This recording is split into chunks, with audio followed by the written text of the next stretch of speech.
Eram astrônomos e astrólogos da Pérsia, chamados por nós de magos, que vieram e o adoraram, trazendo ouro, incenso e mirra, semelhantemente a Malaquias 1:11, semelhantemente a Pedro em Atos 10, semelhantemente a Jesus com a samaritana em João 4, semelhantemente a tudo que se diz e aquilo que João afirma na primeira epístola. Esse verbo,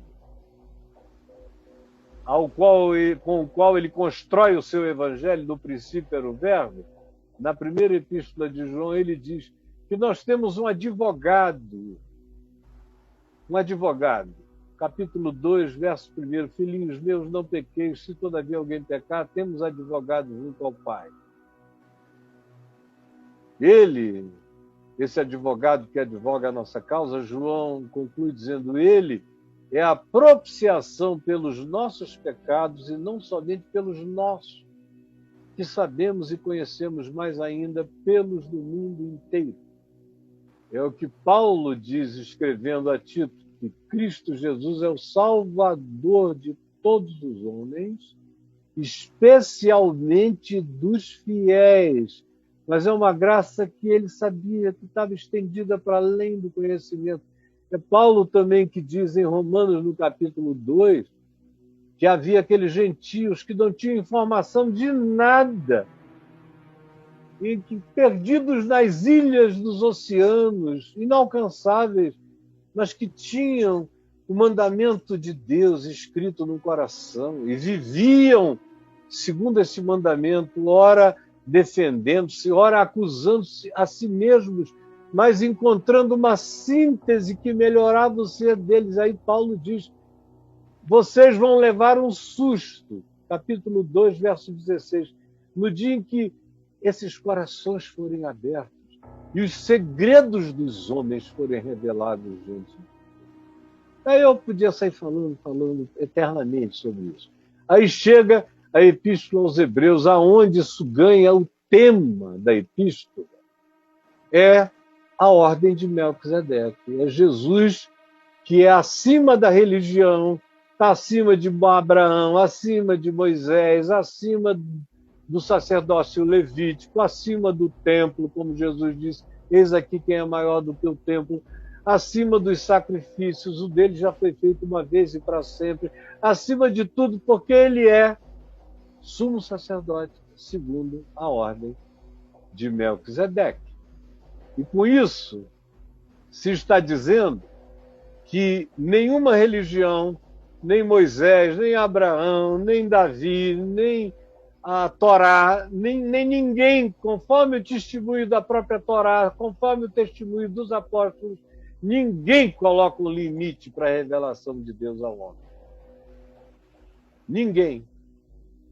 Aí você diz, e eu, que sou mandado em Mateus, em Marcos, e pregar o Evangelho a toda criatura, não é uma contradição? Não, eu obedeço o Evangelho e prego, porque eu creio que existem pessoas que, de fato, se não forem chocadas pelo Evangelho, não encontram luz. Tanto quanto existem pessoas que, mesmo já tendo alguma luz, essa luz que lhes veio, segundo a ordem de Melquisedeque, por pura revelação do Espírito ao coração humano, aonde quer que haja um ser humano, esse indivíduo já está preparado para receber a palavra, e quando a palavra chega, ele cresce infinitamente mais e subitamente, porque ele praticamente encontra a matrix explícita de uma matrix simplista que já habita o ser dele. E aí a Epístola aos Hebreus nos conclui isso.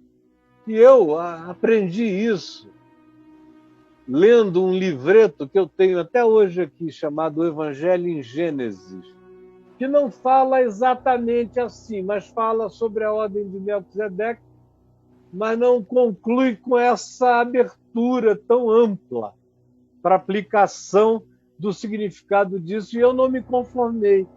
Eu fiquei tão feliz, eu era novinho na fé, eu lia esse livro, eu tinha 3 meses de convertido.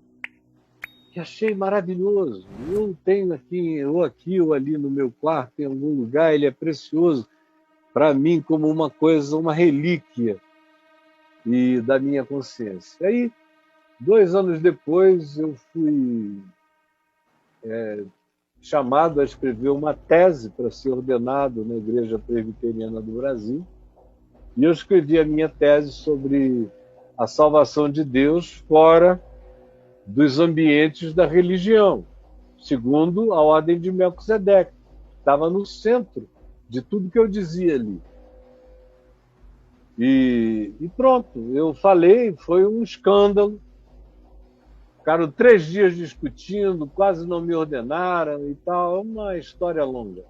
Não é o caso aqui. E foi tão chocante que meu pai falou: meu filho, isso está anos adiante da percepção desses irmãos queridos. Eu tenho uma sugestão a lhe fazer: espere mais um tempo.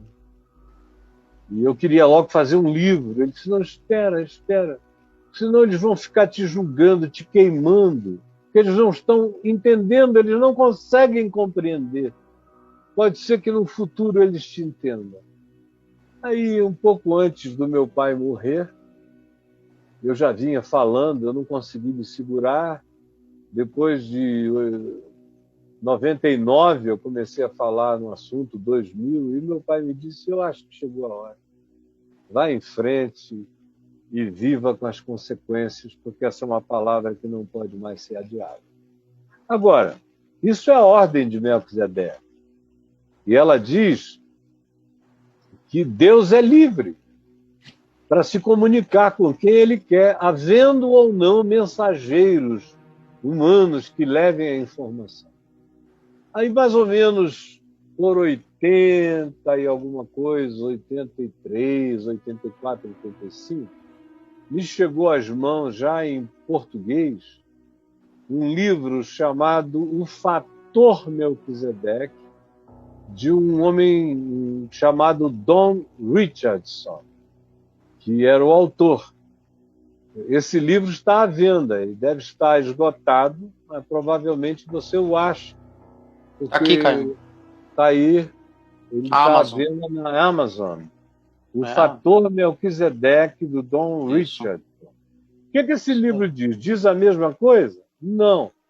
Ele diz, do ponto de vista antropológico, cristão e missiológico, então é uma antropologia missiológica, que em todas as tribos, em todos os lugares da Terra, existem fatores, existem portas de entrada, existem nesgas, existem furos na cultura, que são já predisposições culturais para que se receba o Evangelho, mas se tem que aproveitar aquilo para pregar o Evangelho. Então, do ponto de vista missiológico e antropológico, antes de qualquer coisa, o missionário deveria fazer uma leitura antropológica da tribo ou da cultura para ver quais são os pontos de contato com o Evangelho e tentar entrar, especialmente em tribos e em ambientes fechados, através daqueles pequenos portais de acesso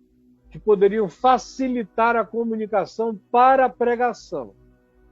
É isso que o Fator Melquisedeque diz, mas não diz que sem pregação explícita de um missionário carregando a informação, Deus, só Deus, Deus mesmo, sozinho, possa falar, o Espírito Santo possa falar com qualquer um, mesmo no lugar onde nunca vai chegar ninguém, com a informação física, histórica sobre Jesus. Como já há alguns lugares onde se percebeu que isso aconteceu. Houve na Indonésia, num momento em que estava havendo um grande derramamento do Espírito Santo, houve um susto que o missionário levou quando ele chegou numa daquelas muitas ilhas da região da Indonésia no fim do século XIX, início do século XX, onde nunca nenhum cristão tinha botado o pé para falar de Jesus. ele chegou lá e levou um susto, porque quando ele abriu a boca para falar de Jesus, o pessoal disse que conhecia. Aí ele disse como? Aí levaram-no ao pajé, ao sacerdote local da cultura, e o indivíduo disse que ele teve um sonho, e nesse sonho aparecia a ele um ente de luz que dizia para ele escrever na língua dele, com os sinais dele, o que iria ser ditado. E o cara escreveu. E no fim, quando o missionário teve acesso, o que tinha sido escrito tinha sido o Evangelho de Marcos. E eles conheciam toda a história de Jesus através do Evangelho de Marcos. Mas isso aí é uma colher de chá das mais excepcionais que eu já vi.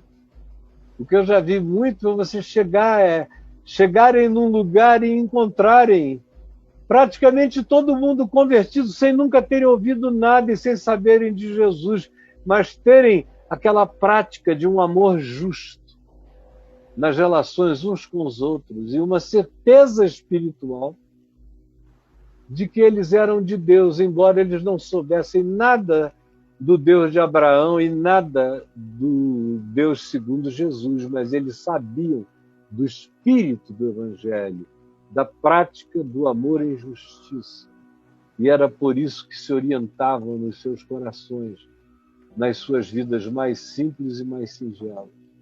É isso exatamente que Paulo está dizendo em Romanos 2, do verso 12 ao verso 16, embora os teólogos reformados não queiram aceitar isso de jeito nenhum, façam uma ginga de doido para concluir de um outro modo, mas saiba, basta ler em português. E quem sabe grego, pode ler em grego também. E é a mesma coisa que eu estou dizendo aqui, porque Paulo diz, olha, o paganismo pervertido, capítulo 1, do verso 16 até o 32, está todo corrompido, segundo o exemplo de Roma. Mas vocês, judeus, que estavam ouvindo, lendo a mensagem dele, tinha um bando de judeus, a gente vê lá em Romanos 16 qual era o público, dentre eles judeus, não fiquem assim, se sentindo superiores, não, porque vocês são muito hipócritas. Aí o pau canta em cima dos judeus. Aí eles ficam assim, olhando uns para os outros, os romanos e os judeus, naquele ambiente. Aí Paulo diz, olha, melhor é ter um coração humilde, porque Deus se revela a quem quer. E mesmo aqueles que nunca ouviram nada, vai haver o dia em que os segredos dos corações vão ser abertos, e nesse dia vocês vão ficar chocados. Ele diz a mesma coisa, escrevendo aos Coríntios, uma expressão linda, no dia em que os segredos dos corações sejam abertos. Aí a gente vai ver quanta gente estava sob as asas de Cristo. As asas de Cristo. Não sabiam o nome de Jesus, mas estavam sob as asas de Cristo, porque o Cristo é eterno. Jesus nasceu há 2000 anos e Jesus é o Cristo encarnado. Mas o Cristo precede a Jesus. O Cristo é o Cordeiro.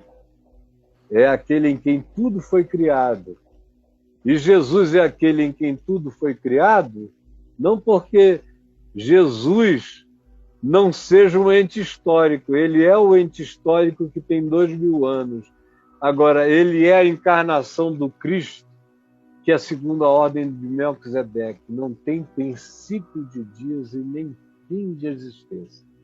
Como diz Miqueias no capítulo 5, versos 1 e 2, quando ele afirma que aquele que viria, o guia, que nasceria em Belém, da tribo de Judá, da descendência de Davi, que ele diz que é o meu ungido, meu enviado. Aí outra vez se diz que não tem princípio de dias, não tem fim de existência, cujos dias são desde a eternidade.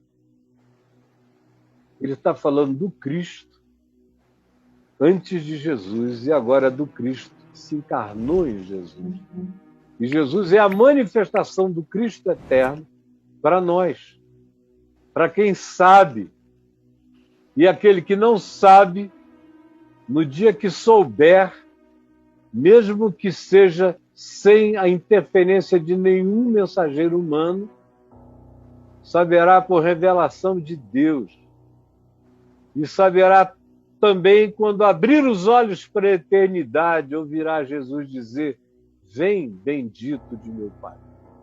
O que Jesus implicitamente também declarou em Mateus 25, quando afirmou que aqueles que iriam ser chamados, que iam ficar à direita, seriam aqueles que tinham dado de comer, beber, tinham vestido, tinham estado com ele em todas as circunstâncias.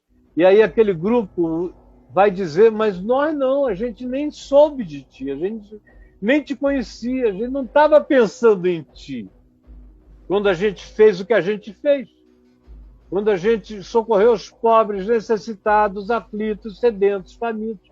A gente não estava. Jesus disse: não, vocês estavam fazendo isso a mim o fizestes.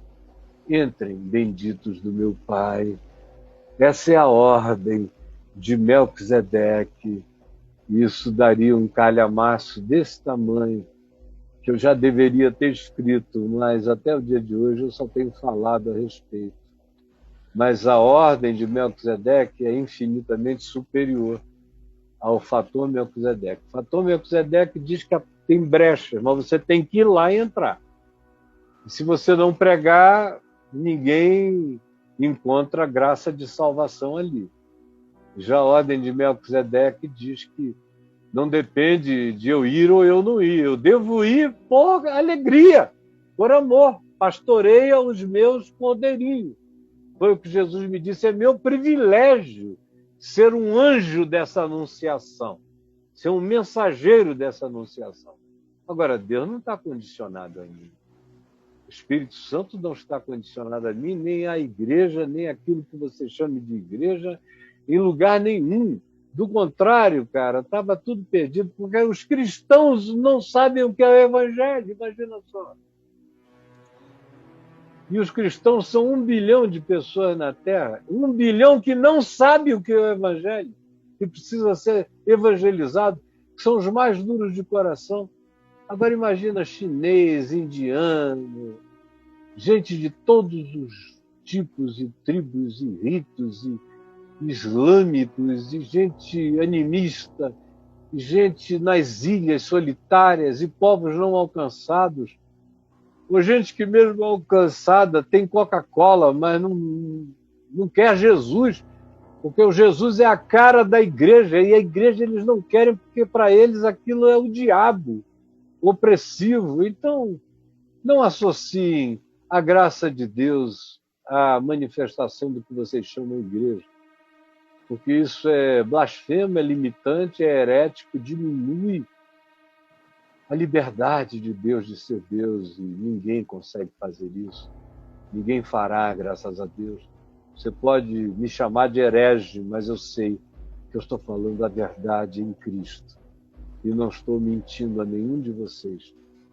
Não estou mentindo às gerações sobre as quais eu venho ministrando essa palavra há 50 anos. Então, Braulio, como diz o povo da minha segunda terra, Sim. Uma coisa é uma coisa, outra coisa é outra. É outra coisa, exatamente. São várias coisas, mas uma coisa, cada coisa é uma coisa, não é isso? Uma coisa, é isso mesmo.